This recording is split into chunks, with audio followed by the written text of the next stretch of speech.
mucaan durbaa kana fakkaattu jaalallee isheetiin ajjeefamteetti jedhamuun dhaga'ame jechuudha. Ajjeefamuu qofaa miti guyyaarraa sirni awwaalcha ishii raawwatamee jechuudha.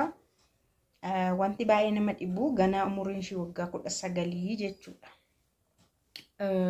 Kana qofaa miti miidiyaa irratti guyyaa meeqadha guyyaa 7 tokko ta'e akkas guyyaa 5 ta'e hin beeku waan deddeebi'aa ture hundi keessanuu beektu.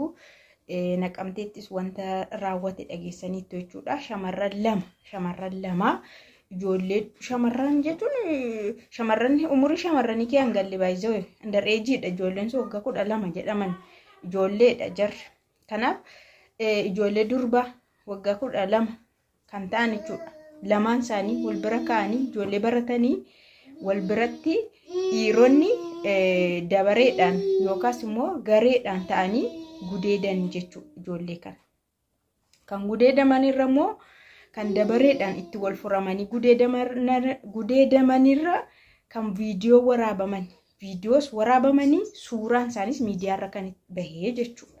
Waan baay'ee ciiggaasisaa gaawaqa wanti amma ijoollee durbaa xixiqqoo fi shamarran dubartoota irratti ta'aa jiru kuni waan kana jedhamee dubbatamu miti jechuudha. Humna hin baay'ate hin jabaates ittuma fufees malee wanti irraa hir'ate illee hin jiru jechuudha. Bara kana keessa immoo garmalee bara 2017 kana immoo daddafeetu miidhaan isaanii bakka waan isaan irratti raawwatamu yakki garmalee dabalaa dhufee jechuudha. Baay'ee nama ajaa'iba. Ani keessumaa waa'ee kan ijoollee naqamtee kanaallee dubbachuun isaayyuu baay'ee natti ulfaatee ture.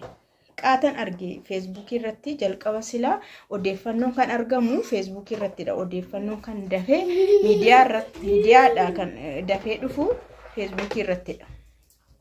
Achirratti argeen ture garuu baay'ee natti ulfaate jechuun ijoolleen sun viidiyoon isaanii jira, suuraan isaanii gadi baheera. Kan kun isaan irratti raawwatamerra kan miidhamanirra kan haamileen isaanii immoo cabe gadi jalaa bahee uummanni argee jechuudha. Miidhaa baay'eetu isaanirra ga'e dhugaa waaqa. Kanaaf har'a immoo maaltu ta'a mucayyoon kun jechuudha kan isin argitanii hiriyaashii jaalallee ishiitiin ajjeefamte ganaa waggaa 19dha. Mee amma wanti waggaa 19 taate kun wanta jaalallummaadhaan jiran kuni maal nagoote yookaas immoo maal haa taatuudhaaf kan akka duutu taasise namni kun jechuudha. Gurbaan kun sanuu hin to'atamne ganaa barbaadamaa jira.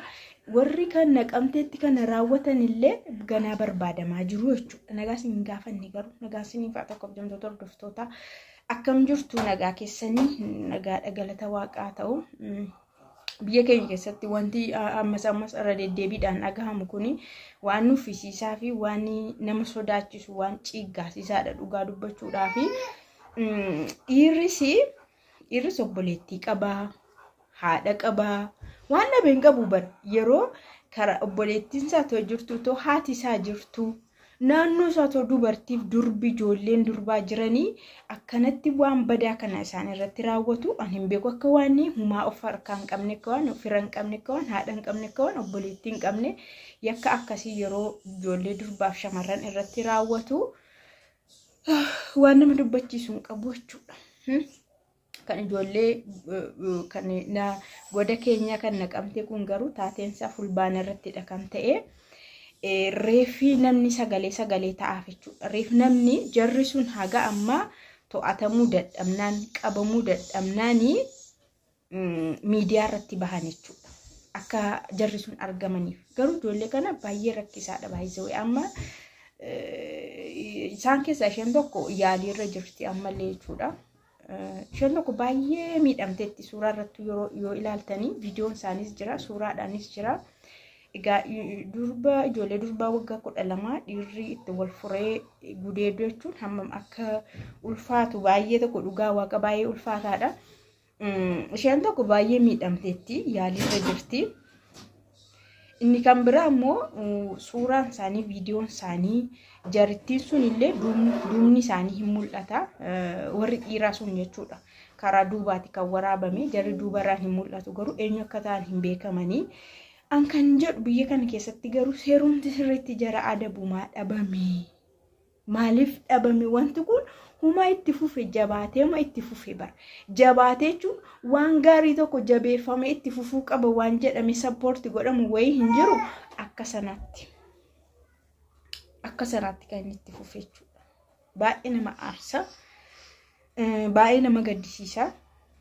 Guma ijoollee ofiiyyuu bakka garaagaraa geessanii barsiifachuu maal irraa fagaatanii taa'uun iyyuu baay'ee nama yaaddessa jechuudha. Warra haadholiidhaaf ijoollee isaanii baay'ee yaaddoo keessa galu jechuudha. Kanaaf baay'ee nama gaddisiisan siniin jedha. Mucayyoon isheen waggaa 19 kunillee waan nama dhibu yeroo darbe misurroon tokko guyyaa 4tti kan lubbuu ishii darbe hin jiru abbaa manaa ishiitiin fuudhee guyyaa 4ffaatti kan lubbuu balleesse naannoo Tigraay Woqroo bakka jedhamu ture. Ammas mucattiin kunillee magaaluma iddoo sanaa jechuudha waan nama dhibu. Magaaluma iddoo sanaa jechuudha. Kana baay'ee tokko nama gaddisiisa dhugaa dubbachuudhaaf yeroo tokko dhuguma shamarran keenya murteeffatan sirrii nama jechisiisa. Dhiira iddoo biraatti yeroo isaan heeruman jechuudha. Dhiira garaagaraatti akkuma argatanitti dhuma deemanitti dhiirota garaagaraatti wal baranii yeroo heerumanii seera akkana ilaaltu baga heeruman si jechisiisa. Sirriidha si jechisiisa. Maaliif hamma jiraatan nagaa jiraatanii hamma jiraatan kabajaan jiraatanii gaafa rakkoon uumame immoo haa uumamu bakka. Gaafa adda ba'uunis ta'e gaafa waan ta'e ta'uunis ta'e haa uumamu si jechisiisa jechuudha.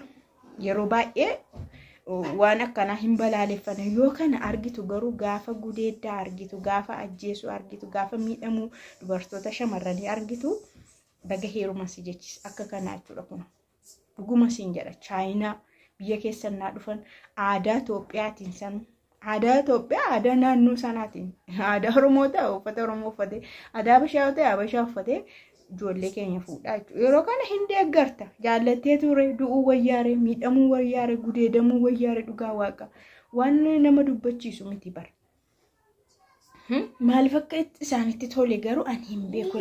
Gudeeduun kuniif ajjeesuun kun maaliif akka itti mi'aaye bakka seexan akkam dhiiga namaa dhuguudhaaf mi'eeffatti seetan dhiiga dhangalaasuu dhiiga dhuguu kana baay'ee mi'eeffatti bakka damma caalaa isheetti mi'a. Taateen amma dhiirota gidduutti ta'aa jiru kanadha garuu ani hin beeku. Seexanuma mucaan durbaa kana fakkaattu jaalallee isheetiin ajjeefamteetti jedhamuun dhaga'ame jechuudha. Ajjeefamuu qofaa miti guyyaarraa sirni awwaalcha ishii raawwatamee jechuudha. Wanti baay'ee nama dhibu ganaa umuriin ishii waggaa 19 jechuudha. Kana qofaa miti miidiyaa irratti guyyaa meeqadha guyyaa 7 tokko ta'e akkas guyyaa 5 ta'e hin beeku waan deddeebi'aa ture hundi keessanuu beektu. Naqamteettis wanta raawwate